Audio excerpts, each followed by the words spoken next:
Hello everyone, welcome to Feel the Words with Priya. So இன்னைக்கு கொஞ்சம் stress ஆகிட்டேன்னா எனக்கு என் maths sir தான் ஞாபகம் வந்தார். Maths sir he's one of my favourite people in this world. அவர் இல்லைன்னா நான் மேக்ஸில் நல்ல மார்க் எடுத்துருக்கவே முடியாது. எனக்கு சின்ன வயசுலேருந்து மேக்ஸ்னால் ரொம்ப அலர்ஜி. ஃபர்ஸ்ட் ஸ்டாண்டர்ட்லேருந்தே மேக்ஸ் டீச்சர்ஸ் வரக்கூடாது, லீவ் போட்டுடணும், ஜாலியாக இருக்கணும், அப்படி தான் நான் இருந்தேன். பட் 9th அப்புறம் தான் நான் மேக்ஸ் நல்லா போட ஆரம்பித்தேன். Then maths become my favourite subject. அதுக்கு முதல் ரீசன் மேக்ஸ் சார் தான்.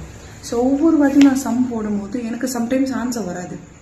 நான் சார் கிட்ட போய் தயங்கி போய் காட்டுவேன், சார் ஆன்சர் வரல சார் அப்படின்னு சொன்னதும் ஃபர்ஸ்ட் எடுத்ததும் ஏன் ஆன்சர் வரல அப்படிலாம் எதுவுமே கேட்க மாட்டேன்.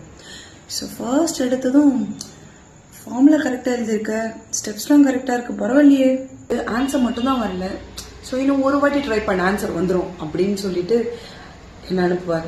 ஸோ அவர் என் மிஸ்டேக்ஸ் பாயிண்ட் அவுட் பண்ணாமலாம் இருக்க மாட்டார், பண்ணுவார். ஆனால் அதை பாலிஷ்டாக சொல்வார். ஸோ ஃபர்ஸ்ட் என் ஸ்டெப்ஸ் எல்லாமே சொல்லிவிட்டு அதுக்கப்புறம் தான் சொல்வார். நானும் போய் ட்ரை பண்ணுவேன், ஆன்சர் வந்துடும். ஸோ அதுக்கப்புறம் நான் காட் பண்ணேன், ஆன்சர் வந்துருச்சு சார் அப்படின்னு. அதுக்கப்புறம் he'll be very happy. So அப்படி தான் மேக்ஸே பிடிக்காதேன்னா மேக்ஸ் பிடிக்க வச்சார். அதுக்கப்புறம் என்னை ஸ்கூல் ஃபர்ஸ்ட் வர வச்சார். ஸோ நான் ஸ்கூல் ஃபர்ஸ்ட் வந்ததுக்கு மொதல் ரீசன் என் maths sir and physics ma'am தான். Because I'm not a topper. நான் ஆவரேஜ் ஸ்டூடெண்ட் தான். ஆனால் அவங்களோட ஹெல்ப்பால் தான் I become as a topper. என் பேரண்ட்ஸ் எல்லாருமே செகண்டரி தான், ஃபர்ஸ்ட் அவங்கள தான் நான் சொல்வேன். ஸோ அன்றைக்கி என் சார் எனக்கு என்னென்னலாம் சொல்லிக் கொடுத்தாரோ அதை தான் நான் என் பசங்களுக்கு ஃபாலோ பண்ணுறேன். I may not fully follow their words, but கொஞ்சம் என்னால் முடிச்சவரை நான் ஃபாலோ பண்ணிட்டு தான் இருக்கேன் சொல்லி கொடுத்ததெல்லாம். ஸோ அப்படி என்ன வளர்த்து விட்ட என் சாருக்காக சில லைன்ஸ் டெடிகேட் பண்ணலான்னு நான் நினைக்கிறேன்.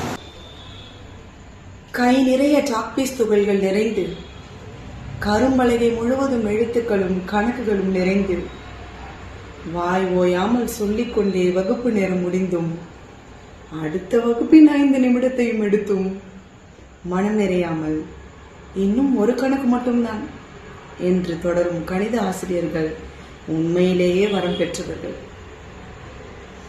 ஸோ என் சார் எங்கே இருந்தாலும் இந்த வீடியோ பார்த்துட்டு he'll be very happy. So thank you sir, thank you for every thing. நீங்கள் இல்லைன்னா நான் இன்னைக்கு ஒரு டீச்சராக இருந்திருக்க முடியாது. So thank you for your help. நீங்கள் எனக்காக இருந்ததுக்கு ரொம்ப ரொம்ப ரொம்ப ரொம்ப தேங்க்ஸ். So bye.